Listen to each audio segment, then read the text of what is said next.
ساتھ ساتھ زکوٰۃ کا تذکرہ بھی کیا۔ نماز انسان کے روح، بدن، باطن کو پاک کرتی ہے اور زکوٰۃ انسان کے مال کو پاک کرتی ہے، جس سے انسان اپنی کھانے پینے کی، لباس، مکان، رہائش کی ضرورتیں پوری کرتا ہے۔ زکوٰۃ ایک ایسا نظام ہے کہ اسلام کے لحاظ سے جو بندہ زکوٰۃ دیتا ہے، ہماری تمام کتاب میں یہ لکھا ہوا ہے کہ دینے والا اللہ کو دیتا ہے، دینے والا اللہ کو دیتا ہے، اور پھر اللہ کی طرف سے مصارف متعین کیے گئے ہیں، غریبوں، یتیموں، مسکینوں، ان کو اللہ دیتا ہے۔ جب بھی آپ صدقہ، خیرات، زکوٰۃ دیتے ہیں، آپ یہ مت سمجھیں کہ میں نے کسی مخلوق کو دیا ہے، آپ یہ سمجھیں میں نے اپنے اللہ کو دیا ہے، اسی لیے آپ اللہ ہی سے اس کا اجر و ثواب لیں گے۔ اگر مخلوق کا خیال آ گیا تو پھر اجر و ثواب اللہ کی طرف سے نہیں ملے گا۔ مخلوق کو بالکل دل خیال سے نکال دیں۔ باقاعدہ ہماری اصول فقہ کی کتابوں میں یوں لفظ ہیں کہ جس وقت آپ مستحق کے ہاتھ پہ رکھتے ہیں تو آپ ید اللہ، اللہ کے ہاتھ پہ رکھتے ہیں۔ ایک دفعہ یہ چیز اللہ کی ملکیت میں جا کے دوبارہ اللہ کی طرف سے اس مستحق کی ملکیت میں آتی ہے۔ لینے والا یہ نہ سمجھے کہ میں نے بندے سے لیا ہے، دینے والا یہ نہ سمجھے کہ میں نے بندے کو دیا ہے۔ دینے والے نے اللہ کو دیا ہے اور لینے والے نے اللہ ہی سے لیا ہے، اس لیے رازق اللہ ہی ہے۔ میری خوش قسمتی ہے، آپ کی خوش قسمتی ہے کہ اگر اپنی مخلوق میں سے اللہ نے کسی کی حاجت براری کے لیے آپ کو مجھے ذریعے کے طور پر قبول فرما لیا ہے، ورنہ قاضی الحاجات بھی اللہ ہے، رزاق بھی اللہ ہی ہے۔ درندے پرندے، جنگل میں رہنے والے، ان کو روزی جو اللہ دیتا ہے، کیا وہ اشرف المخلوقات انسانوں کو نہیں دے سکتا؟ اللہ ہی دیتا ہے۔ اس لیے ایک تو یہ نظریہ ذہن پکا ہونا چاہیے، اور دوسری بات، زکوٰۃ ہوتی ہے 4 قسم کے مالوں پر۔ نمبر 1 سونا، نمبر 2 چاندی، نمبر 3 کرنسی نقدی چاہے وہ کسی بھی ملک کی ہو، اور نمبر 4 مال تجارت، ہر وہ چیز جو فروخت کی نیت سے رکھی ہوئی ہے۔ اب یہ 4 جو میں نے نام لیے، یہ چاروں میں سے کوئی ایک ہے کسی ایک کے پاس، یا چاروں میں سے 2 ہیں کسی کے پاس، چاروں میں سے 3 ہیں کسی کے پاس، چاروں میں سے چاروں ہی ہیں کسی کے پاس، تو ان ایک ہوگا تب بھی نصاب دیکھا جائے گا، 2 ہوگا تو ان کو ملا کے نصاب دیکھا جائے گا، 3 ہوں گے تینوں کے مجموعے کا نصاب ہوگا، 4 ہوں گے چاروں کے مجموعے کا نصاب ہوگا۔ اور نصاب جو ابھی اس سال حکومت نے نکالا ہے، وہ نکالا ہے 82,933 روپے، لیکن جو ریٹ کے لحاظ سے ہم نے کل پرسوں پتہ کیا ہے، وہ بنتا ہے تقریباً 74,000 روپیہ زیادہ سے زیادہ، چاندی کے لحاظ سے، سونے کے لحاظ سے اس سے اوپر۔ اب یہ 4 مال وہ ہیں، ان میں سے کوئی ایک یا 2 یا 3 یا چاروں مل کے اگر اتنی مالیت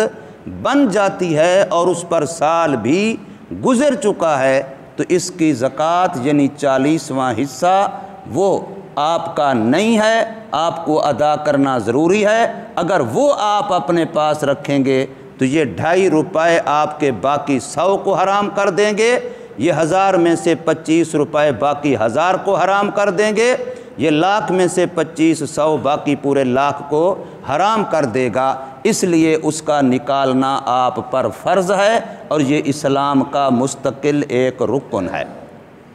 یہ تو ہے زکوٰۃ دینا، لیکن زکوٰۃ لینی کس کے لیے جائز ہے؟ زکوٰۃ وہ بندہ لے سکتا ہے یا اس کو ہم دے سکتے ہیں جس کے پاس ان چاروں مالوں میں سے بھی کوئی مال اتنا نہ ہو، اور پانچویں چیز یہ کہ گھر کے اندر جتنی اشیاء چیزیں ہوتی ہیں، حتیٰ کہ نئے پرانے کپڑے، برتن، بستر، کوئی گھر دوسرا تیسرا، گاڑی سواری، جانور بھینس بکریاں، کوئی بھی چیزیں جو ضرورت سے زیادہ ہیں۔ ضرورت کا معنی کیسے پتہ چلے گا؟ وہ پتہ چلے گا کہ گھر کے اندر جو چیزیں ایسی ہیں جو سال میں 1 مرتبہ 2 مرتبہ کم از کم استعمال ہو جاتی ہیں، وہ ہماری ضرورت ہیں۔ ایک بندے کے 10 سوٹ ہیں، استعمال ہو جاتے ہیں، ایک بندے کے 20 سوٹ ہیں، استعمال ہو جاتے ہیں۔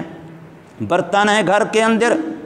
ایک شو کیس میں رکھے ہیں، سال ہاں سال گزر گئے، کبھی ان کو اٹھایا نہیں، بس وہ رکھے ہوئے ہیں گھروں میں، بڑے قیمتی بھی ہیں، تو اب ان کو دیکھا جائے گا، ان کا حساب لگایا جائے گا۔ لیکن اگر وہ کبھی مہمان آئے، کبھی کوئی فنکشن، گھر میں کوئی مسئلہ، ان کو استعمال کر لیا 1-2 مرتبہ، تو اب وہ ہماری ضرورت میں آ گئے۔ اسی طریقے سے جو چیزیں ضرورت سے زیادہ یعنی استعمال میں نہیں آتی اور ہماری ملکیت میں ہیں، چاہے وہ نئی ہیں چاہے وہ پرانی ہیں، ان کی قیمت بھی انہی چاروں میں سے کسی 1 2 3 4 کے ساتھ ملا کے اگر اتنا بن جاتی ہے تو یہ بندہ زکوٰۃ نہیں لے سکتا، اس کو زکوٰۃ نہیں دے سکتے۔ اور اگر اتنا بھی نہیں بنتی تو اب وہ زکوٰۃ لے سکتا ہے اور اس کو زکوٰۃ دی جا سکتی ہے۔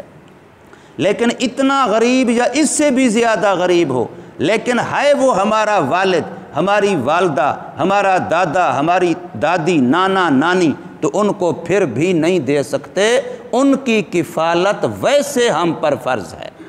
جو ہم نے کھانا پینا ہے، پہننا ہے، ان کو بھی کھلانا پلانا ہے۔ اسی طریقے سے ہماری اولاد در اولاد نیچے کو، وہ جتنا ہی غریب ہو ان کو بھی زکوٰۃ نہیں دے سکتے، اس لیے کہ ان کی کفالت بھی ویسے ہم پر فرض ہے۔ ہاں البتہ بہن بھائی ہوں، بہن بھائیوں کی اولادیں ہوں یا اس کے علاوہ باقی رشتہ دار ہوں، وہ اگر مستحق ہیں تو باقیوں کے مقابلے میں وہ پہلے حقدار ہیں۔ اور اسی طریقے سے الاقرب فالاقرب ہے، اگر آپ نے کسی بھی یتیم غریب مسکین کو دینی ہے، اول تو یہ دیکھیں، بسا اوقات عورتیں، ہمارے یہاں ایک مشہور بات ہے، بس جو بیوہ ہے اس کو زکوٰۃ دینی ہے، تو بسا اوقات عورت بیوہ تو ہوتی ہے، متعلقہ تو ہوتی ہے بیچاری، لیکن اس کے پاس کوئی سونا چاندی کوئی ایسی چیز یا 1 2 لاکھ روپے اس کے پاس ہوتے ہیں اور بیچاری نے سنبھال کے رکھے ہوتے ہیں کہ بچوں کے کام آئیں گے۔ اب وہ بچوں کے کام کے لیے سنبھال کے رکھے ہوئے ہوں، سونا ہو یا نقدی ہو، تو اب اس کو زکوٰۃ نہیں دے سکتے، بے شک وہ بیوہ ہے، لیکن اس کے پاس چونکہ مالیت موجود ہے اس لیے زکوٰۃ کی حقدار نہیں ہے۔ البتہ اگر جو حقدار ہیں پھر پہلے تو رشتہ داروں میں زیادہ حق ہے، پھر اپنے گلی محلے میں جتنا قریب ہو ہمسائیوں میں ان کا حق زیادہ ہے۔ اور اگر اس سے آپ باہر نکلتے ہیں، آپ دین کے تعاون کی طرف آتے ہیں کہ جی چلو میرے لیے صدقہ جاریہ بھی بن جائے، میری زکوٰۃ بھی ادا ہو جائے، تو اس کے لیے مدارس دینیہ ہیں۔ یاد رکھیے یہ مدارس یہ محض اللہ کے فضل و کرم سے چلتے ہیں۔ میں اور آپ سوچ نہیں سکتے، کسی ایک مدرسے میں جا کے آپ پوچھیں کہ تمہارا خرچہ کتنا ہے اور کیسے آتا ہے، تو میرے خیال میں کوئی مولوی صاحب بھی آپ کو نہیں بتا سکتا، وہ کہے گا مجھے سمجھ نہیں آتی کہ میرا اللہ کہاں سے بھیجتا ہے۔ مولانا منظور احمد مینگل صاحب کا مشہور کلپ ہے کہ فرمایا اگر ہم سوچنے پہ آ جائیں تو ہماری عقل جواب دے جائے گی کہ یہ لاکھوں روپے ہر مہینے میں آ کہاں سے جاتے ہیں اور یہ بچے یہ بڑے یہ کہاں سے لیتے ہیں۔ تو اس لیے وہ جو مدارس دینیہ ہیں جہاں پر مسافر طلباء جو مستقل قیام پذیر ہیں، جن کا کھانا پینا مدرسے کی طرف سے ان کی ضرورتیں پوری کی جاتی ہیں، وہ مستحق زکوٰۃ ہیں۔ صرف مستحق نہیں بلکہ افضل ترین جگہ ہے اور مصرف ہے ہمارے مال کا، اس لیے کہ اس میں ایک تو یہ کہ زکوٰۃ ادا ہوگی، دوسرا صدقہ جاریہ ہوگا۔ میں آپ کے سامنے بیٹھا ہوں، حضرت قاری صاحب بیٹھے ہیں، کسی مدرسے میں تو ہم نے پڑھا ہے، اب اس کے بعد مجھے 32 سال ہو گئے پڑھاتے پڑھاتے، جن لوگوں نے اس وقت ہمارے پڑھنے کے وقت ٹکے خرچ کیے ہیں، تھوڑا بہت خرچ کیا، اب وہ قبروں میں چلے گئے۔ ہم جتنے نیک اعمال کریں، جو بھی کسی کو پڑھا رہے ہیں پڑھ رہے ہیں اور آگے سلسلہ چلے گا، ان کی قبروں میں ان کی روحوں کو ثواب مسلسل مل رہا ہے، اور یہ قیامت تک سلسلہ جاری رہے گا۔ اس لیے یہ مدارس حضرت آپ کے سامنے حضرت انوری صاحب دامت برکاتہم یہاں والا مدرسہ ہے، تعلیم الاسلام مدرسہ ہے، ادھر جھنگ روڈ پر جو ہے رحمان ویلیج میں وہاں مدرسہ ہے، اور اس کے علاوہ ہیں، اور حضرت خود آپ نے دیکھا ہوگا یہاں مدرسوں والے آتے ہیں اپنی جیب سے نکال کے دے رہے ہوتے ہیں،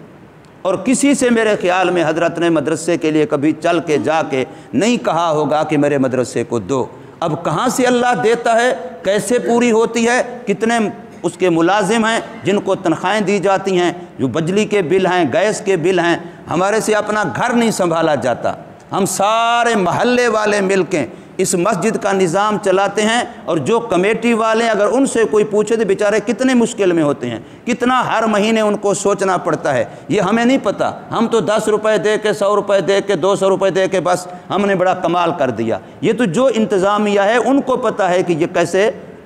اس کو پورا کیا جاتا ہے اللہ کی طرف سے۔ تو اس لیے اگر مدارس کی طرف جائیں تو وہاں بھی سب سے پہلے الاقرب فالاقرب، مثلا آپ کا یہاں مدرسہ ہے الحمدللہ، تو سب سے پہلے ہمارے مال کا حقدار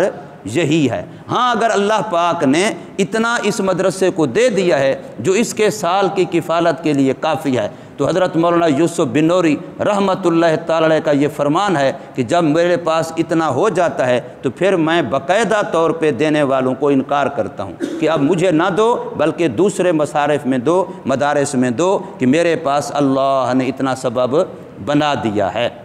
اور حضرت فرمایا کرتے تھے اپنے لیے کبھی مانگتا نہیں ہوں، یہ حضرت بنوری صاحب رحمہ اللہ کے ملفوظات میں ہے، اپنے مدرسے کے لیے کبھی مانگتا نہیں ہوں، کوئی اور اگر مستحق ہونا سمجھ آ جائے تو اس کے لیے چل کے بھی جانا پڑے تو جانے کے لیے تیار ہوں۔ یہ انسان کے اندر خلوص ہوتا ہے، اخلاص ہوتا ہے، اور یہ اخلاص اگر آج کل قریب زمانے میں تو یہ مولانا خلیل الرحمن انوری صاحب ہیں، اللہ پاک ان کا سایہ ہمارے سروں پر تا دیر قائم رکھے۔ تو میں نے زکوٰۃ کے بارے میں بنیادی باتیں آپ کو بتائیں، تفصیلات کے لیے ہر بندے کو چاہیے کہ وہ اپنی مالی معاملات کی کیفیت عالم دین کو بتائے اور اس سے اپنے معاملات کے بارے میں، زکوٰۃ کے بارے میں ضرور پوچھے، اس لیے کہ یہ فرائض میں سے ہے۔ اگر یہ ہم نے کمی کوتاہی کی، اپنی خوراک اپنا لباس حرام بنائیں گے، اپنے بچوں کا کھانا پینا مشکوک بنائیں گے، اور ان کی کفالت جیسے مال سے ہوگی پھر ہمارے ساتھ ان کا برتاؤ بھی ویسا ہوگا۔ پھر اولاد کے شکوے کرتے پھرتے ہیں کہ جی وہ اولاد یوں ہو گئی یوں ہو گئی، یہ پتہ نہیں کہ اولاد کو پالا پولا کیسے مال پر ہے، جھوٹ بولا، فریب کیا، دھوکہ کیا، رشوت لی، ادھر ادھر کر کے مال لائے اور بچوں کو کھلاتے رہے، پھر بچے بڑھاپے کے وقت جب سر پہ چڑھے تو پھر باپ شکوے کرتا پھر رہا ہے، یہ نہیں پتہ کہ میرے اپنے ہاتھوں کی کمائی ہے۔ اللہ تبارک و تعالی ہمیں سمجھ نصیب فرمائے، عمل کی توفیق دے۔